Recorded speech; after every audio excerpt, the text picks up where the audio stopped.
नमस्कार दोस्तों, आप सभी का स्वागत है आपके अपने YouTube चैनल एग्जाम नॉलेज। तो चलिए फिर आज हम शुरुआत करते हैं। आज जो हम पढ़ेंगे यानी कि 20 मई 2026 का करंट अफेयर। आपकी जो भी कम्पिटिटिव एग्जाम है उसके लिए जो डेली बेसिस की जो हमारी करंट की क्लास होती है वो बहुत महत्वपूर्ण होती है। इसलिए हम आपसे रिक्वेस्ट करते हैं कि आप इस क्लास के साथ शुरू से लेकर लास्ट तक जरूर देखिए, कोई भी क्वेश्चन छूटे ना, क्योंकि बहुत सारे क्वेश्चन होते हैं जो आप स्किप कर देते हैं और वो आपके एग्जाम के लिए इम्पॉर्टेंट होता है। तो चलिए हम शुरुआत करते हैं। पहला क्वेश्चन जो है हमारा, देखते हैं कौन है। ठीक है, अगर हम देखते हैं कि अगर हमारा जो करंट का जो सोर्सेस लिया जाता है वो 3 न्यूज पेपरों से लिया जाता है। ठीक है, जैसे कि द हिंदू और दैनिक जागरण और the times of India, in 3 news पेपरों से करंट का जो सोर्सेस है वो लिया जाता है। ठीक है, तो हम देखते हैं कि हमारा जो पहला क्वेश्चन है वो पहला क्वेश्चन कौन सा है। ठीक है, तो इसमें पहला क्वेश्चन है कि हाल ही में भारतीय नौसेना ने स्वदेशी रक्षा क्षमताओं को बढ़ावा देने के लिए स्टील्थ गाइडेड मिसाइल डिस्ट्रॉयर का समुद्री परीक्षण अरब सागर में शुरू किया है। ठीक है, यानी कि देखें तो भारतीय नौसेना ने स्वदेशी रक्षा क्षमताओं को बढ़ावा देने के लिए किस स्टील्थ गाइडेड मिसाइल डिस्ट्रॉयर का समुद्री परीक्षण यानी कि सीआर ट्रायल्स का अरब सागर में शुरुआत की। ठीक है, तो अगर हम इसका ऑप्शन देखें तो इसका जो सही आंसर होगा वो होगा ऑप्शन नंबर बी। ठीक है, यानी कि आईएनएस जो होगा, ठीक है, आईएनएस यानी कि आईएनएस सूरत। ठीक है, इसका जो है क्या है कि स्टील गाइडेड मिसाइल डिस्ट्रॉयर का जो समुद्री परीक्षण किया है अरब सागर में वो है आईएनएस सूरत। ठीक है, तो ये क्या है कि भारतीय नौसेना ने अपनी ताकत को बढ़ाते हुए स्वदेशी रूप से निर्मित steel guided missile destroyer INS का सूरत का अरब सागर में पहला समुद्री परीक्षण जो है वो सफलतापूर्वक क्या है शुरू किया है। इस प्रोजेक्ट की अगर हम बात करें तो 15B प्रोजेक्ट के तहत यह डिजाइन और विकसित किया गया है। यह युद्धपोत अत्याधुनिक राडार प्रणालियों ब्रह्मोस जैसे मिसाइलों से लैस है जो दुश्मन का राडार को चकमा देने के साथ माहिर है। ठीक है, तो अब हम देखते हैं हमारा जो अगला क्वेश्चन है वो कौन सा है। ठीक है, अब देखते हैं कि हाल ही में संयुक्त राष्ट्र यानी कि यूएन की जो संस्था है यूएनडीपी द्वारा जारी ग्लोबल डिजिटल गवर्नेंस रिपोर्ट में नागरिकों को 100% पेपरलेस सरकारी सेवाएं देने के मामले में दुनिया का कौन सा देश जो है वो पहले स्थान पर रहा है। ठीक है, अब यहाँ पे ये पूछा जा रहा है कि अगर हम देखें तो हाल ही में यानी कि संयुक्त राष्ट्र यानी कि यूनाइटेड नेशन ने क्या किया है कि यूएनडीपी द्वारा जो एक जारी ग्लोबल डिजिटल गवर्नेंस जो रिपोर्ट है उसमें नागरिकों क्या किया कि 100% पेपरलेस यानी कि डिजिटल के माध्यम से सरकारी सेवाएं देने के मामले में दुनिया का कौन सा देश है जो पहले स्थान पर रहा है। ठीक है, अगर हम इसमें देखते हैं तो 4 ऑप्शन है, तो इसका सही आंसर होगा वो होगा इस्टोनिया। ठीक, कौन सा होगा? इस्टोनिया, यानी कि 100% पेपरलेस सरकारी सेवाओं देने के मामले में दुनिया का पहला जो देश है वह है इस्टोनिया। ठीक है, तो संयुक्त राष्ट्र विकास कार्यक्रम यानी कि यूएनडीपी की डिजिटल गवर्नेंस रिपोर्ट के अनुसार अगर देखें तो यूरोपीय देश इस्टोनिया, ठीक है, यानी इस्टोनिया जो है वो यूरोपीय देश इस्टोनिया दुनिया का पहला ऐसा देश बन गया जहां 100% सरकारी कार्य और नागरिकों की सेवा पूरी तरह से क्या है कि पेपरलेस हो चुकी है। वहाँ मतदान यानी कि वोटिंग की बात करें, वोटिंग, टैक्स फाइलिंग और शादियों का जो रजिस्ट्रेशन भी बिना किसी कागजी कार्रवाई के मोबाइल ऐप या ऑनलाइन के माध्यम से घर बैठे किया जाता है। ठीक है, तो ये चीज़ आपके लिए बहुत इंपॉर्टेंट है। ठीक है, तो अब हम बढ़ते हैं हमारा जो नेक्स्ट क्वेश्चन है कि हाल ही में भारतीय अंतरिक्ष अनुसंधान संगठन, ठीक है, यानी कि भारतीय अंतरिक्ष अनुसंधान संगठन यानी कि इसरो ने क्या किया कि अपनी आगामी शुक्रयान, ठीक है, अपनी आगामी शुक्रयान मिशन के लिए किस देश की अंतरिक्ष एजेंसी के साथ थर्मल राडार तकनीकी के लिए क्या किया है? समझौता किया है। ठीक है, तो यानी किस देश के साथ समझौता किया ये हम देखते हैं, किस देश की अंतरिक्ष जो एजेंसी है किसके साथ समझौता किया है। ठीक है, तो यहाँ पर हम देखते हैं जो हमारा ऑप्शन नंबर सी है। ठीक है, कौन सा? ऑप्शन नंबर सी, यानी कि CNES फ्रांस की जो अंतरिक्ष एजेंसी है, कौन सी, CNES के साथ क्या किया है कि थर्मल राडार तकनीकी के लिए क्या किया है, समझौता किया है। ठीक है, तो इसरो ने शुक्र ग्रह वायुमंडल और उसकी सतह का अध्ययन करने के लिए भेजे जाने वाले अपने महत्वाकांक्षी शुक्रयान मिशन, ठीक, कौन शुक्रयान मिशन के लिए फ्रांस की जो अंतरिक्ष एजेंसी, ठीक है, फ्रांस की कौन सी अंतरिक्ष एजेंसी, तो वो है CNES के साथ क्या है, हाथ मिलाया है। अब इस साझेदारी के तहत फ्रांस इसरो को एक अत्याधुनिक थर्मल राडार तकनीकी और इंफ्रारेड सेंसर प्रदान करेगा, जिससे शुक्र के घने बादलों के पार उसकी सतह की तस्वीर जो है वो क्या है, ली जा सकेगी। ठीक है, अब हम बढ़ते हैं हमारा जो अगला क्वेश्चन कि विश्व स्वास्थ्य संगठन यानी कि क्या, WHO, ठीक, वर्ल्ड हेल्थ ऑर्गेनाइजेशन। ठीक है, तो वर्ल्ड हेल्थ ऑर्गेनाइजेशन क्या करके हाल ही में किस अफ्रीकी देश को पूरी तरह ट्राइकोमा, ठीक है, ट्राइकोमा यानी कि अंधापन पैदा करने वाली आंख की बीमारी से मुक्त घोषित किया गया है। ठीक, यानी कि अगर हम देखें तो विश्व स्वास्थ्य संगठन के यानी कि WHO ने हाल ही में किस अफ्रीकी देश को पूरी तरह से ट्राइकोमा जो होता है एक बीमारी होती है जो अंधापन पैदा करती है आंखों में। ठीक है, तो ट्राइकोमा अंधापन पैदा करने वाली आंख की बीमारी को क्या है, मुक्त घोषित कर दिया, यानी कि वे जो बीमारी है वो पूरी तरह से मुक्त हो चुके हैं लोग। तो ये कौन सा है। ठीक है, तो अब हम देखते हैं कि इसका जो सही आंसर होगा वो होगा ऑप्शन नंबर ए, यानी कि चार्ट जो है हमारा, ठीक है, चार्ट। तो ये है कि अगर देखें WHO ने अफ्रीकी देश जो है वो अफ्रीकी देश कौन सा, चार्ट, ठीक, अफ्रीकी देश चार्ट को आधिकारिक रूप से देखें तो ट्राइकोमा मुक्त देश जो है घोषित कर दिया है। ट्राइकोमा एक बैक्टीरिया थी, ठीक, ये जो है ट्राइकोमा एक बैक्टीरिया थी जनित संक्रामक बीमारी है जो आंखों की क्या है, रोशनी जो है पूरी तरह से खत्म कर देती थी। ठीक है, यानी कि अंधापन बना देती थी। चार्ट यह उपलब्धि हासिल करने वाला जो है दुनिया का 18वां जो है वो अफ्रीकी का एक प्रमुख जो है वो देश बन गया है, जिसने स्वास्थ्य सेवाओं में सुधार कर इस सार्वजनिक स्वास्थ्य समस्या को क्या है, खत्म कर दिया है। ठीक है, तो ये चीज़ आप देखना, ट्राइकोमा जो है एक बैक्टीरिया थी जनित संक्रमण बीमारी हो जो आंखों की रोशनी छीन लेता था, यानी कि अंधापन कर देता था। तो क्या किया है कि देखें तो अफ्रीकी जो देश है चार्ट, उसने क्या किया, इस बीमारी से क्या है, मुक्त हो चुका है। ठीक है, अब हम बढ़ते हैं हमारा जो अगला क्वेश्चन है कि यूनेस्को यानी कि यूनेस्को जो है विश्व की धरोहर स्थलों की फाइनल लिस्ट के लिए चर्चा में रहा मोईदाम, ठीक है, मोईदाम पिरामिड नुमा कब्रगाह जो है वो भारत के किस राज्य से संबंधित है। यानी यूनेस्को की जो विश्व धरोहर स्थल की अगर हम फाइनली लिस्ट के लिए चर्चा में देखें तो मोईदाम जो था वो पिरामिड नुमा कब्रगाह जो है भारत के किस राज्य से संबंधित रहा है। ठीक है, अब ये चीज़ हम देखते हैं।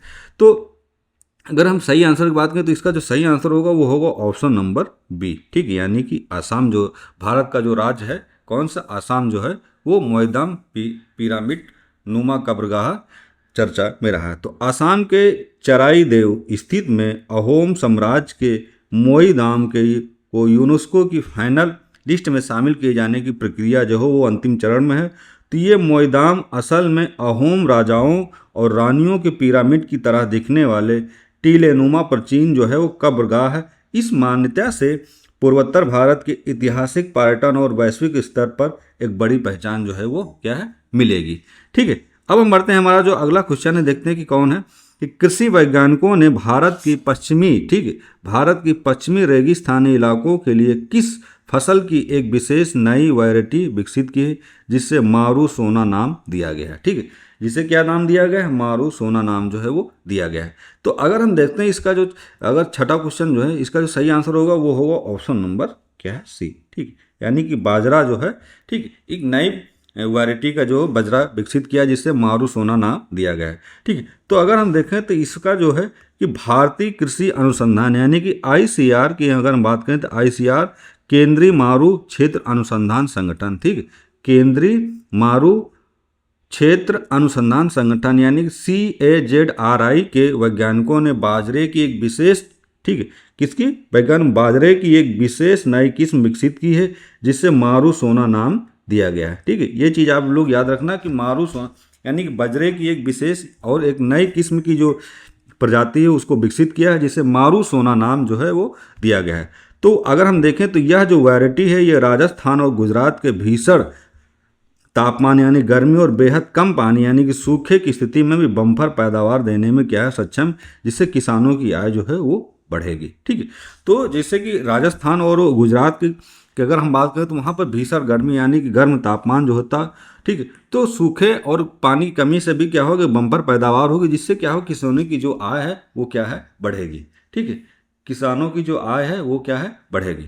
अब हम बढ़ते हैं, हमारा जो अगला क्वेश्चन है कि राष्ट्रीय तीरंदाजी चैंपियनशिप में महिलाओं की व्यक्तिगत कंपाउंड श्रेणी में किसने स्वर्ण पदक जीतकर नया राष्ट्रीय रिकॉर्ड यानी कि नेशनल रिकॉर्ड जो है वो क्या है बनाया है।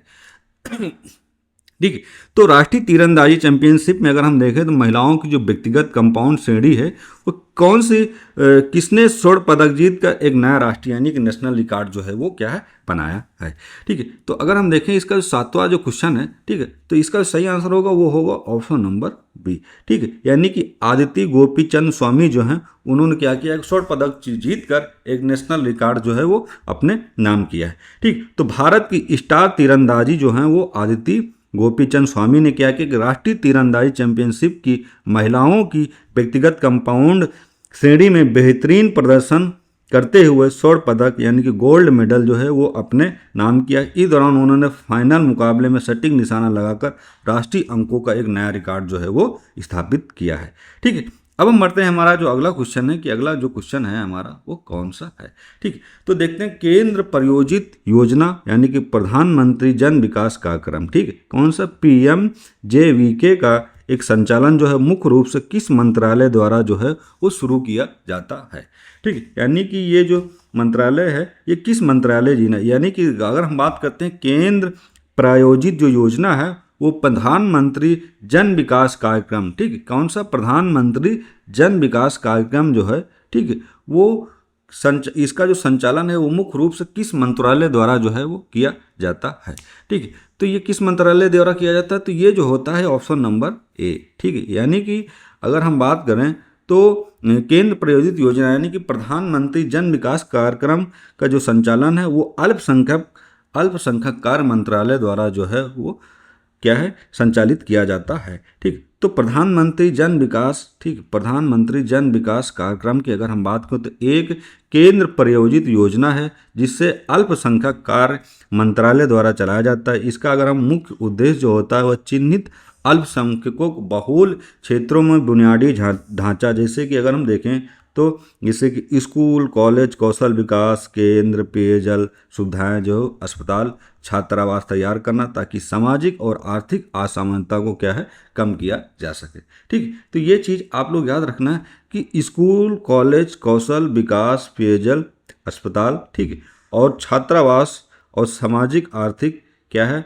और असमानताओं को क्या करना, कम करना, तो असमानताओं को कम किया जा सके जिससे क्या है कि और भी सुविधाएं जो है वो मुहैया कराया जा सके। ठीक है, तो अब हम बढ़ते हैं, हमारा जो अगला क्वेश्चन है कि हर साल 20 मई को दुनिया भर में ये, ठीक है, यानी कि हर साल 20 मई को दुनिया भर में विश्व मधुमक्खी दिवस मनाया जाता है, यानी कि वर्ल्ड बी डे जो है मनाया जाता है। तो अगर हम देखें तो वर्ष 2026 के लिए जो इसकी थीम जो है वो थीम जो है क्या रखी गई। ठीक, इसकी थीम के बारे में पूछा जा रहा है। ठीक है, तो अगर हम देखें इसका जो अगर नवा क्वेश्चन देखें तो इसका जो सही आंसर होगा वो होगा ऑप्शन नंबर बी। ठीक है, यानी कि बी इंगेज विथ यूथ, ठीक, यानी कि युवाओं के साथ मधुमक्खी संरक्षण करना। ठीक, किसके साथ, बी इंगेज विथ यूथ, ठीक, यानी कि युवाओं के साथ मधुमक्खी संरक्षण करना।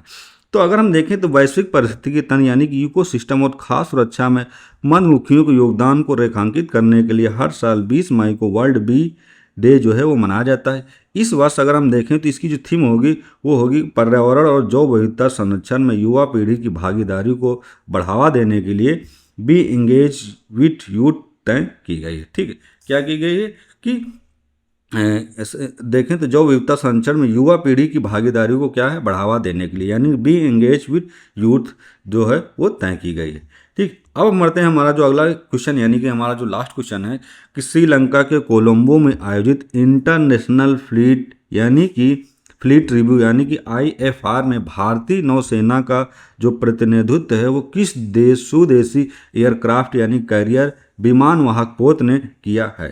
ठीक है, तो अगर हम देखें तो श्रीलंका के कोलंबो में आयोजित इंटरनेशनल फ्लीट रिव्यू यानी कि IFR में भारतीय नौसेना का प्रतिनिधित्व जो है वो किस स्वदेशी एयरक्राफ्ट यानी कैरियर विमान वाहक पोत ने किया है। ठीक है, तो अगर हम देखते हैं इसका जो अगर हम 10वां क्वेश्चन देखें तो ये जो होगा वो होगा ऑप्शन नंबर बी। ठीक, यानी कि INS जो विक्रांत है, ठीक है, कौन सा INS जो विक्रांत है, यह विमान वाहक पोत जो है कि श्रीलंका के कोलंबो में आयोजित इंटरनेशनल फ्लीट रिव्यू में भारतीय नौसेना का जो प्रतिनिधित्व है वो INS विक्रांत जो है एयरक्राफ्ट कैरियर विमान वाहक पोत में किया गया है। ठीक है, तो हम देखें कि भारत के पहले पूरी तरह से स्वदेशी निर्मित विमान वाहक पोत यानी कि INS विक्रांत स्वदेशी फ्रीगेट INS उदयगिरी ने श्रीलंका के कोलंबो में आयोजित इंटरनेशनल फ्लीट रिव्यू में भारतीय नौसेना की ताकत का जो है वो प्रदर्शन किया गया है। यह भारत की आत्मनिर्भर रक्षा निर्माण और हिंद महासागर के क्षेत्र यानी कि IOR में रणनीतिक प्रभाव को क्या है प्रदर्शित करता है। ठीक है, तो आज का जो हमारा करंट का जो टॉपिक था, ठीक है, यानी आज हमारा जो करंट की जो क्लास थी यानी कि 20 मई 2026, तो ये जो क्लास थी वो आप लोगों के लिए बहुत ही इंपॉर्टेंट और महत्वपूर्ण थी आपके जो कम्पिटिटिव एग्जाम आने वाले हैं। ठीक है, तो इसलिए हम कहते हैं कि आप हमारे साथ शुरू से लास्ट तक जरूर जुड़े रहिए। आपके लिए बहुत क्वेश्चन ऐसे होते हैं जो इंपॉर्टेंट हो सकते हैं। ठीक है, तो प्लीज़ आप लोग इस वीडियो को लाइक करें, सब्सक्राइब करें, शेयर करें, कमेंट करें कि कैसी क्लास लगी। फिर हम मिलेंगे नेक्स्ट वीडियो के साथ। जय हिंद, जय भारत।